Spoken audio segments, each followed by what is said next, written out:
morning, Excellencies and friends. It is a great honour to make my first presentation to the Human Rights Council as Special Rapporteur, and I really look forward to when we can meet in person. Human rights defenders, as I have known them over so many years, are at once ordinary and extraordinary individuals, simultaneously engaged in the defence of human rights and the dance of their own lives. Today I bring to your attention three issues. First, a report on observations on communications. Between the 1st of January and the 31st of December 2020, the Special Rapporteur sent 228 communications individually or jointly with other mandate holders to 77 states and 24 other actors. The Defender's mandate led on 83 of these. Of these 228 communications, 204 were sent to states, and as of the 31st of December, 110 replies were received by state actors, including 10 acknowledgements of receipt not followed up by substantive reply. And regrettably, this is a drop of 10% from the previous reporting period, that is from 56% to 46%. Second, I draw to your attention a report on the situation of human rights defenders in Peru following a country visit there by my predecessor, Michel Forst, in 2020. The report identified key findings from the visit. Large numbers of human rights defenders, and in particular environmental, land and indigenous rights defenders, are unable to operate in a safe and enabling environment.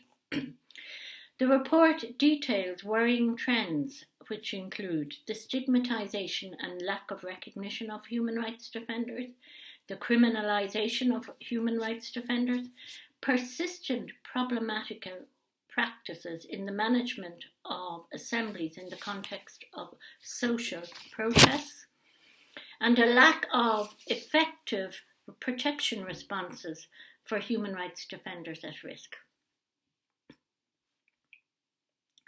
And third, I wish briefly to discuss my latest report on the killings of human rights defenders and the threats that often precede them.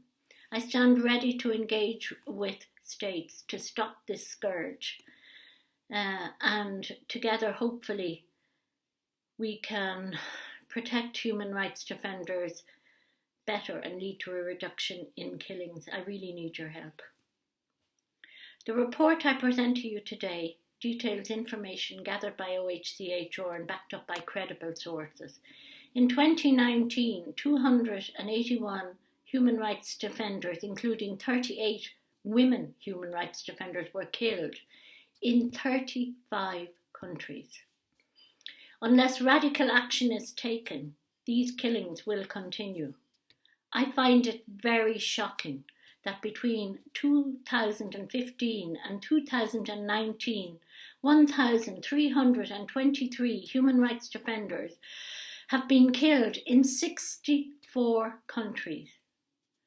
In almost a third of UN member states, human rights defenders have been killed, and sadly, the pattern of killings is widespread. The past months have seen a terrible upsurge in attacks and killings on human rights defenders in Afghanistan, and these killings even include members of the government-appointed National Human Rights Commission. On the 27th of June 2020, two staff members, Ms. Fatima Natasha Khalil and Mr. Ahmed Jawad Folad, were killed in Kabul as they made their way to work in the early morning. Fatima, who was only 24, had recently graduated.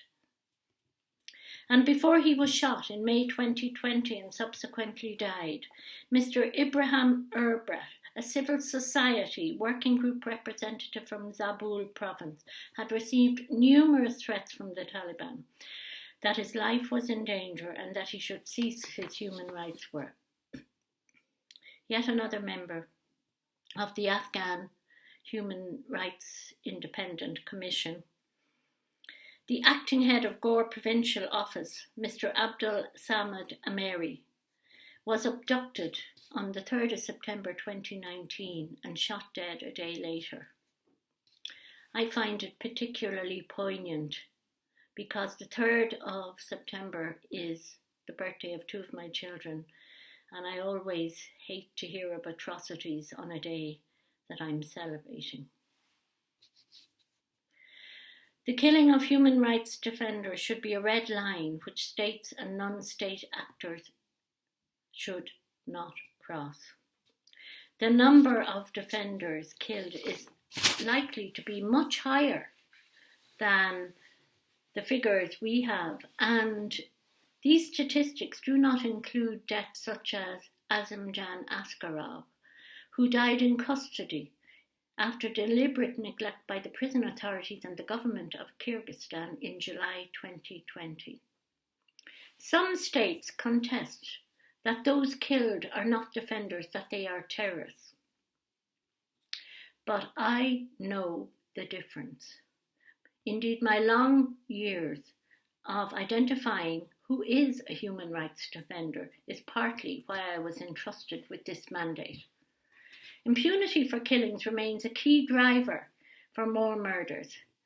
Since it began 20 years ago, this mandate has cited the issue of impunity more than 30 times in recommendations to UN member states, and has repeatedly noted how a failure to properly prosecute perpetrators fuels further killings.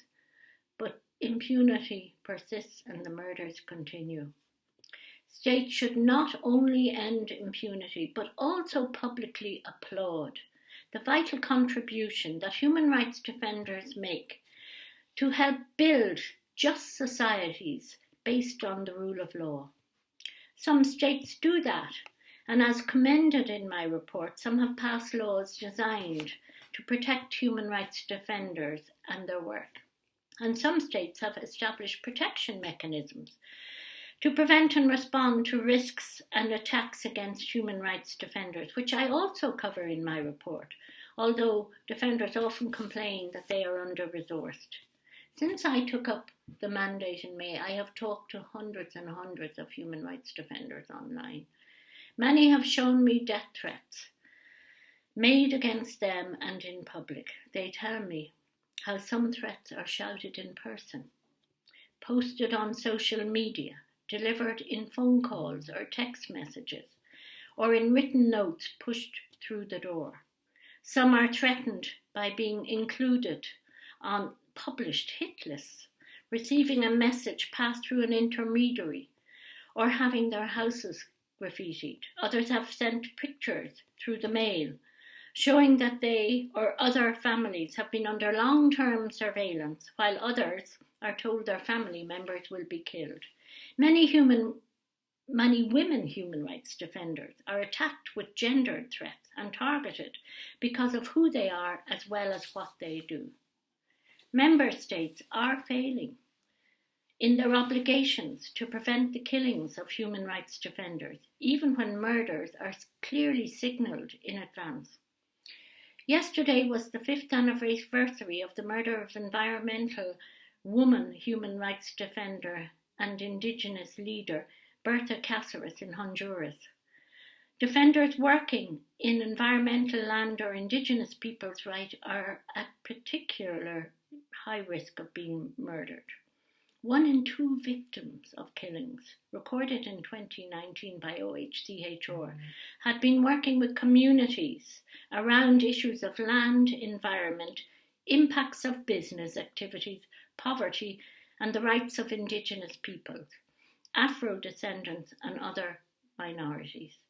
Bertha's murder, like so many others, was preceded by death threats, and I'd like to end with a quote from her. I believe that through all this we have learned to fight with joy, even when it gets very hard and very painful. We must know that we don't have a backup planet. We only have one. Our Mother Earth, militarized, fenced in, poisoned, a place where basic human rights are being systematically violated, demands that we take action. Let us build societies that are able to coexist in a dignified way. Thank you.